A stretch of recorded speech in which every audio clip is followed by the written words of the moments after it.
Vă salut și bine ați venit pe canalul meu de YouTube. Numele meu este Vladimir și astăzi vreau să vorbesc despre aceste două scule. Am făcut o comparație mai de mult între Fit 2 și modelele B3, C3, B2 și așa mai departe. Concluzia mea a fost că între variantele de la Parkside, varianta B2, varianta B3 este o idee mai rapidă decât varianta C3. N-am făcut niciodată testul între Parkside-ul acesta de impact, modelul nici B2, nici B3, nici C3. Nu am făcut comparație între acesta și modelul Fit 3 de la Milwaukee cu acumulatorul de 8A, care în prezent este cel mai mare și cel mai bun ca și capacitate. Acesta performance are cea mai mare putere de descărcare.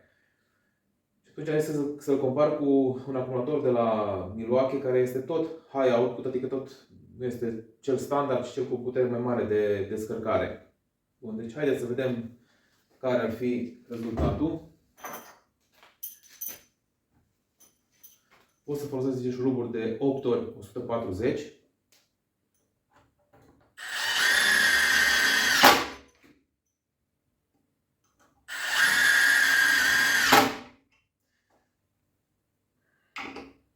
Bun.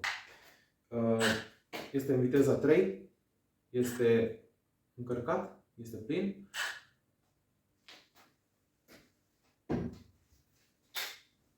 Acesta este în viteza 4, adică maximă. Este încărcat și capacitatea v-am spus-o deja.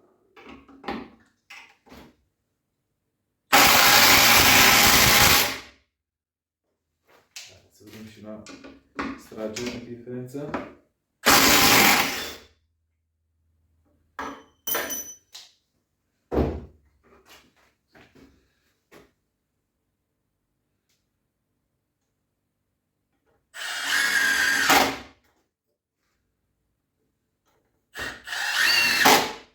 De această dată o să schimb mâinile, pentru că știu că sunt mulți dintre voi care spuneți că contează mâna cu care înșurubezi. Eu nu sunt de acord cu ea, dar să mulțumim pe toată lumea.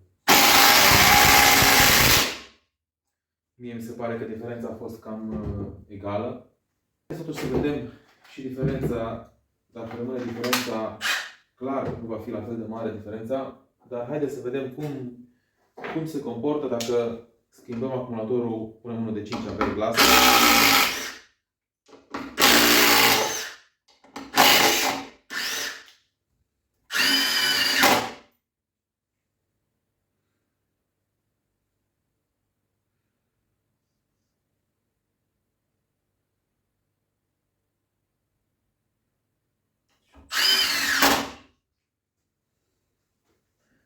Cam la fel.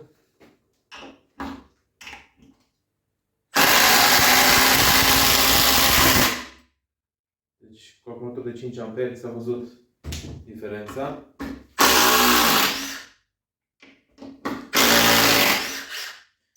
Am făcut un test numai pe extragere, nu mi se pare relevant câtă forță are pe extragerea unui șurub sau pe scoaterea unui șurub, pentru că această sculă nu este un impact pentru a se folosi mecanică la roți și așa mai departe, ci se folosește strict pentru șuruburi. Ceea ce înseamnă că nu ne interesează să extragem șuruburi, pentru că în construcții nu-l mai extragi decât în rare situații și așa mai departe. Cu toate că de obicei au o forță mai mare pe extragere absolut toți producătorii. Deci nu mi se pare așa o relevanță foarte mare în acest caz. De asta nu vreau să mă axez foarte mult pe ce forță are de a extrage un șurub sau de a merge înapoi. O să schimb mâinile din nou.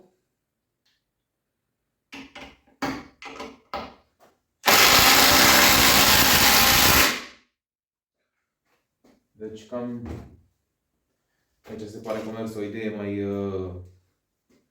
mult de intrat.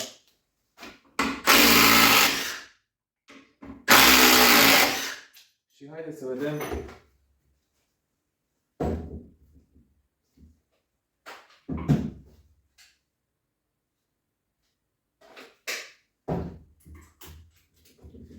acesta este B2-ul, care din testele mele a fost un pic mai rapid decât C3-ul.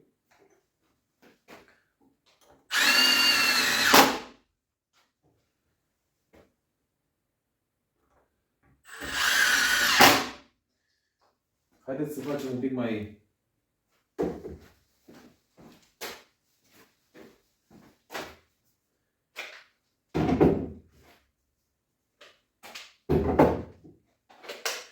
Un pic să egalăm. Asta este un acumulator de 4 amperi high output, să zicem așa, mai simplu, față de un acumulator de 5 amperi normal. Adică un amper cât are asta în plus față de acesta n-ar face o diferență așa de mare. Asta este în continuare plin, asta în continuare plin. Și haideți să vedem dacă e diferența mai mică sau cum stăm așa. Deci în acest caz se pare că Milwaukee cu cel de 5 amperi este mai rapid decât Parkside-ul.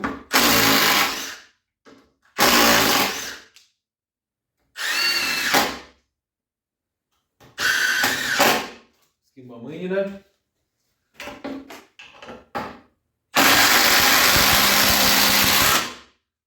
Mai mică un pic diferența. Deci e clar, diferența de acumulator se vede.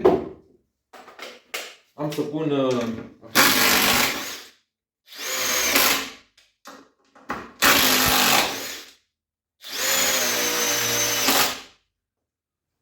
am să fac acum cu 8 amperi și 5 amperi.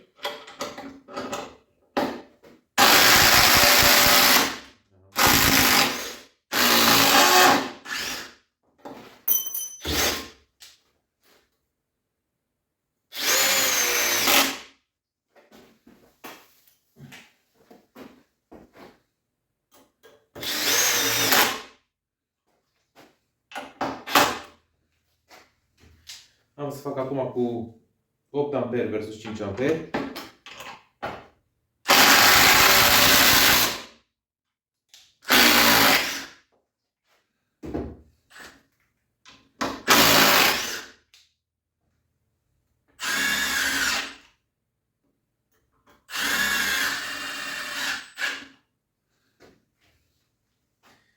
Aici mai aproape de nod. Probabil că aici va fi un dezavantaj față de aici unde am și făcut un pic cam prea aproape de gaură. Hai să spun nu fie totuși chiar așa de aproape.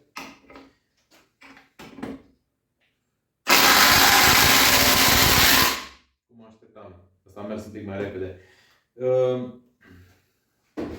Nici nu mi se pare în momentul de față diferența. Mi se pare că parcă cu acumulatorul de 8 amperi aici mai am tot un C3, dar cu, mă rog, carcasa a fost scăpată pe jos, libită și acesta este de la un B2, partea frontală de aluminiu cu ancora, sau cum spune, cu nicovală. Hai să vedem acum și cum merge în comparație. Asta cu Milwaukee.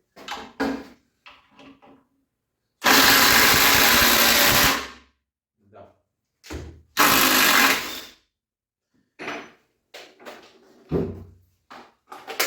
Deci C3-ul ăsta a fost foarte folosit.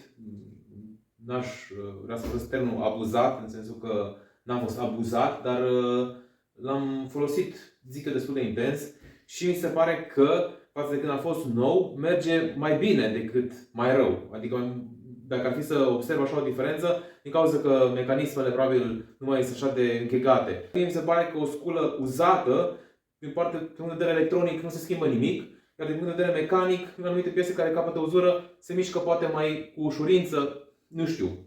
Poate nu e așa, n-am auzit niciun de treaba asta, nu vreau să spun că este așa, poate nu este așa. Dar mie mi se pare că acest impact merge mult mai bine decât C3 pe care l-am avut nou și de care n-am avut noroc pentru că am folosit, poate am dat, nici nu știu, 30, 40, 50 de șuruburi am băgat pe el, după care am avut incendiu. și n-am pierdut. Dar era mare diferență între acel C3 și B3. Pe vremea aceea când am avut B3, vorba de decembrie anul trecut. Adică exact un an, acum un an am făcut comparația asta.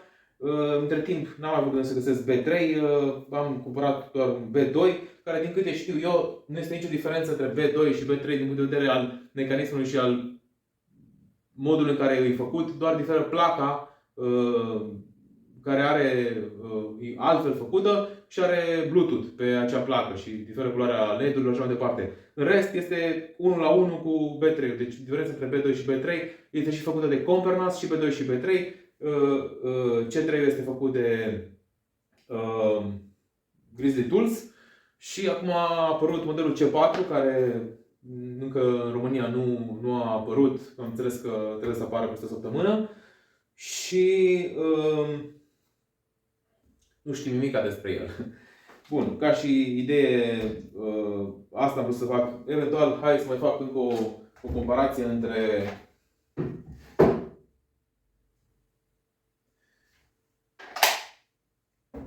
varianta cea mai puternică de la fiecare și anume cea mai puternică baterie de la Parkside în momentul de față, cu nu cea mai puternică variantă de baterie pe care are Milwaukee, dar cea mai puternică pe care o am eu. Nu și... Ok. Aici și să zicem aici. Bun.